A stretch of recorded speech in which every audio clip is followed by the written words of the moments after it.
Saya percaya Pemuda Katolik adalah generasi emas yang berkarakter dan terus berkiprah memajukan bangsa dan memajukan negara. Teruslah melahirkan gagasan-gagasan besar dan melakukan karya-karya nyata untuk meningkatkan kesejahteraan seluruh rakyat Indonesia.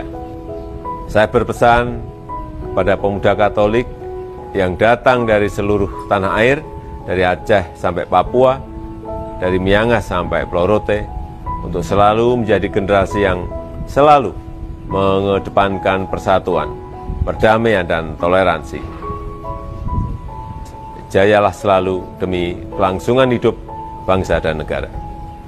Halo, Pak CB nih. Salam hangat dari channel KTKC. Saya Saudara Rocky Pasaribu, seorang Kapusin, dan kita berada dalam obrolan santai seputar iman Katolik. Beberapa hari lalu, saya menemukan sebuah cuplikan video yang diunggah oleh teman. Dan di dalam video itu saya melihat Bapak Jokowi menyampaikan kesan sekaligus pesannya kepada orang muda Katolik se-Indonesia. Memang, peringatan Hari Kemerdekaan Indonesia sudah berlalu beberapa hari silam. Namun, tidak ada salahnya jika saya menyegarkan kembali semangat nasionalis kita melalui ungkapan Bapak Jokowi ini. Dalam cuplikan video tersebut, yang saya tidak tahu persis kapan itu dibuat, beliau menyampaikan kesaksiannya mengenai orang muda Katolik se-Indonesia seraya menitipkan tumpukan-tumpukan harapan di pundak orang muda Katolik. Sebagai umat beriman Katolik,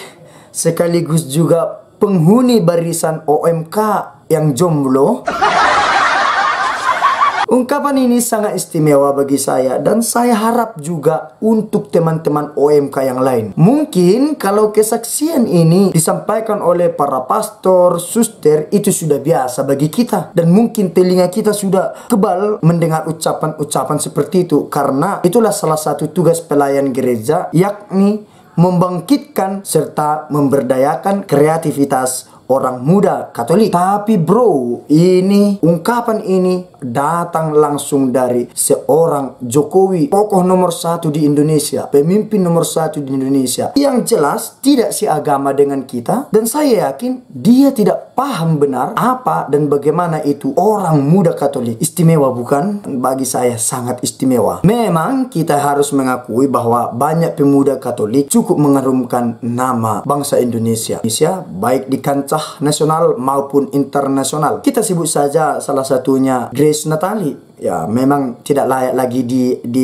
disebutkan sebagai orang muda Katolik karena sudah menikah. Tapi pertama-tama bagi saya bukan masalahnya karena dia ketua umum PSI atau seorang reporter sekaligus politikus. Bukan itu yang membuat saya terkesan, melainkan niatnya yang tulus dan kegigihannya untuk memberantas ajaran-ajaran agama yang tidak relevan, yang ujung-ujungnya nanti akan melakukan pelanggaran HAM, misalnya poligami. Dalam dunia olahraga kita bisa bangga ya memiliki seorang Jonathan Christie yang mendapatkan medali emas di SEA Games 2018 lalu. Di kancah dunia hiburan entertainment, ada seorang Agnes Mo dan rekan-rekannya yang mengharumkan nama Indonesia sampai di dunia internasional. Kita baru bangga, kita patut acukan jempol untuk mereka dan memberikan tepuk tangan untuk mereka semua. Gereja Indonesia mengharapkan kita menjadi 100% Katolik, 100% Indonesia. Hal ini pasti sudah disemarakkan ketika bertepatan 17 Agustus lalu.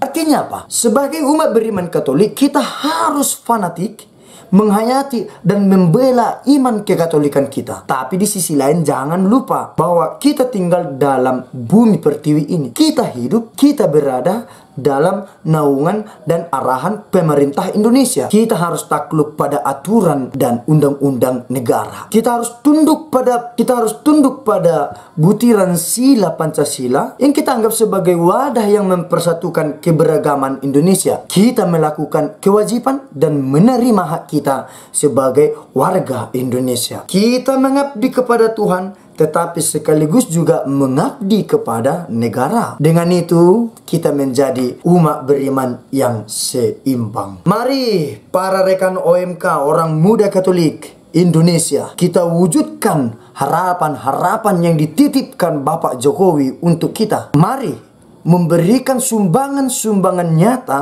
kepada negara melalui kemampuan kita di bidang masing-masing. Apabila tidak memiliki sesuatu yang dipersembahkan untuk mengharumkan nama Indonesia, setidaknya kita menjadi penduduk Indonesia yang berjiwa nasionalis. Kalau tidak bisa menanam atau merawat, setidaknya jangan merusak. Dan itu untuk kita OMK semua, camkan itu. Oke, OMK ada untuk Indonesia. Majulah OMK, maju jualah Indonesia. Salam semangat dari channel KTKC Horas.